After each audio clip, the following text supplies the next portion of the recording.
আজ এখন আমি নিমকি বানাচ্ছি, কুচো নিমকি। পূজায় অন্যান্য নাড়ুর সাথে এই কুচো নিমকিটা আমার বাড়ির সকলে, বিশেষ করে আমার মেয়ে খুব ভালোবাসে। আর ওর কারণেই আমি এই নিমকিটা প্রতি বছর বানাই।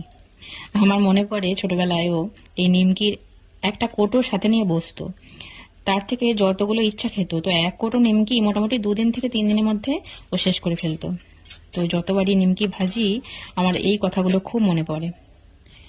সেই বিশেষ কারণেই আমি নিমকিটা ভাজছি। চলো নিমকিটা ভেজে নিই। দেখো কিভাবে নিমকিটা আমি কেটে নিচ্ছি।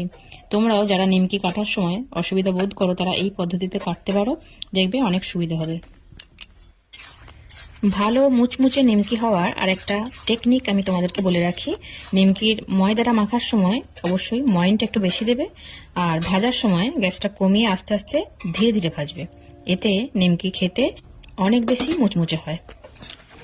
নিমকিকে এইভাবে ভেজে নিয়ে তারপর চিনি রস করে, ওটা রসটা পাক করে একটু মোটা হয়ে এলে তার মধ্যে নিমকিগুলো ফেলে দিলে সেই নিমকিটা, যেটা মিষ্টি নিমকি তৈরি হয়, ওই নিমকিটা খেতে বেশি সুস্বাদু হয়। তো তোমরা যারা ওটা পছন্দ করো ওটাই বানিও, আমি ওটাই বানাই।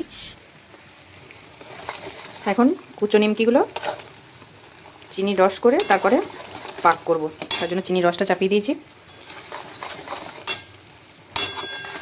এটা কিছুক্ষণ ফুটে ফুটে মোটা হয়ে আসবে, তখন কুচো নিমকিগুলো দিয়ে দেব।